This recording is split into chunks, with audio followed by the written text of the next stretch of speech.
talking point this morning. If you take a quick drive through the CBD around the country, it'll give you an idea of how badly our cities are decaying. Are you perhaps one of those people who've recently gone to a part of town that you haven't gone to for a few years? See how different it looks just a few years later. It's sadly the state of many South African cities. It's a big focus of ours today. What has gone wrong? What do we need to do? We can play the blame game. Of course we can. The question is, what happened and how do we fix it?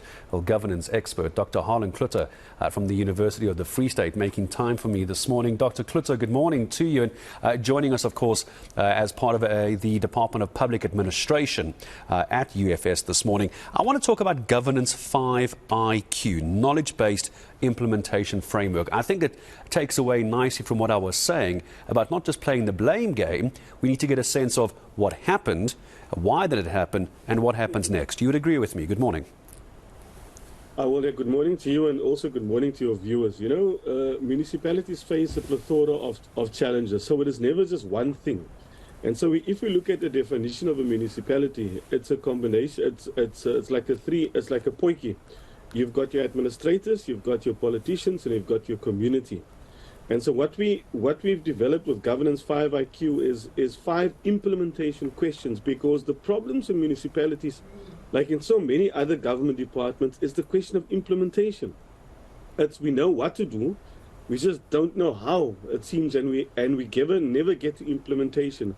And so we've tried in our research to narrow implementation down to five questions that organizations can ask themselves.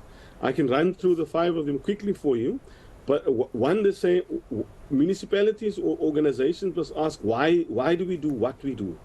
Often people are in institutions not to do what they are supposed to do at work today. And then the second one is, how is it being done? You know, and then thirdly, how will we at any given moment of time know that we are on track? And so it's important that we monitor and evaluate our projects. And then number 4, if we're not on track, then what is being done about it, which speaks to consequence management. And then finally, how do we lead and learn, which speaks to knowledge management. How do we make sure that we harvest the knowledge in our institutions to the benefit of everybody and to enhance service delivery? And if you had to take a look at those 5 steps, looking at what we're dealing with as a country at the moment, Dr. Cloete, and taking a look at the expanse of the issues that we have, why do we do what we do? I mean, can we try and answer number 1 before we can even get to step 2, 3, 4, and 5? Would you be willing to weigh in on what exactly is the vision? Why we do what we do? Why we do what we do? The role of the state is to look after the welfare of the people. And as soon as the state loses sight of that, it loses the legitimacy, it loses the confidence of the people. And so our primary goal as public officials is to serve for the greater good of the city and of the state. And so I think we have lost sight of that mission. If we look at our 1994 vision, was a better life for all. Only for some to realize, but you know, this is not true. It's a better life for some. And so millions of South Africans are still trapped in poverty. The World Bank last year confirmed South Africa's position as the most unequal country in the world. So there's no clearer sign of policy failure to me than we have lost sight of why we do what we do. We are supposed to lead and not loot. We are supposed to serve the body politic. We're supposed to serve all South Africans. And millions of South Africans still feel marginalized and left out. And to your point then, if we have to start looking at priorities in our country, you were just saying now that millions of South Africans, and I don't think anyone would disagree with you, feel left out. They're outside of the economic growth of the country. They're outside of the economic plans of the country. They're unemployed. Government says that is a big priority of theirs. Right now, it's about fighting inflation. It's about fighting higher interest rates. It's about fighting crime. It's about fighting unemployment.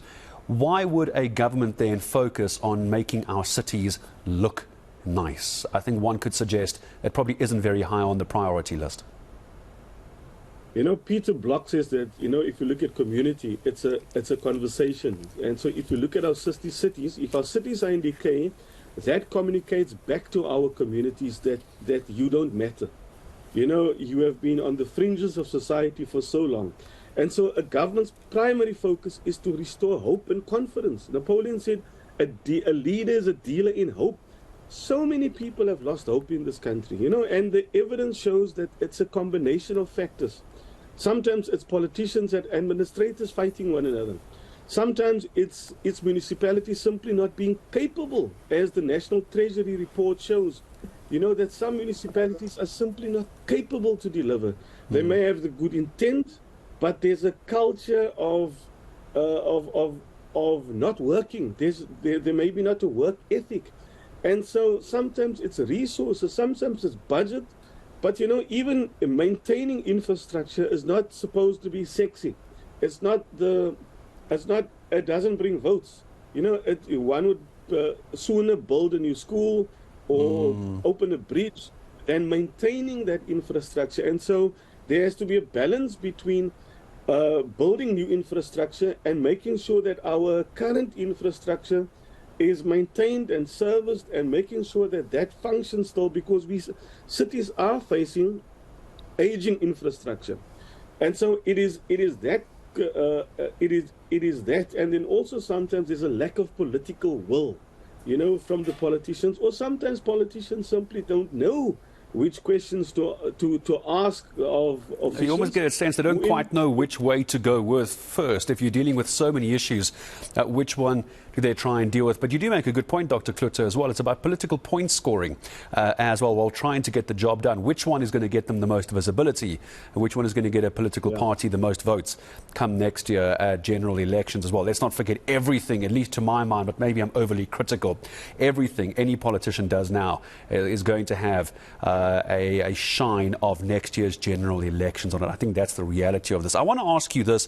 We have a number of themes running throughout the day as we keep a focus on the cities losing their shine. What I want to focus on this morning as well is you're talking about the aging infrastructure, but I would also suggest that what we have at the moment is urban densification. Our cities simply are not designed to deal with this many people that are moving into areas like the big cities looking for jobs. How big an issue is that to your mind? I think it's a problem all over the world. Whether you go to Cairo or you go to London, people will go where they see there's opportunities. And so you have this densification. And then coupled with that is that people from the rest of the continent also coming to South Africa. Look, South Africa is considered the economic hub of Africa. And so people will come where there's opportunities. And so you are quite right. Our cities have not really been designed to allow or to accommodate, this mass of people coming into the cities looking for opportunity. It puts additional pressures on the system, but that is the problem of growing economies or growing cities all over the world. People in Africa consider Johannesburg, the Western Cape. You can go all over South Africa. You will find people flock to where there are opportunities, and people from the rest of the continent, they also come into our cities looking for opportunities.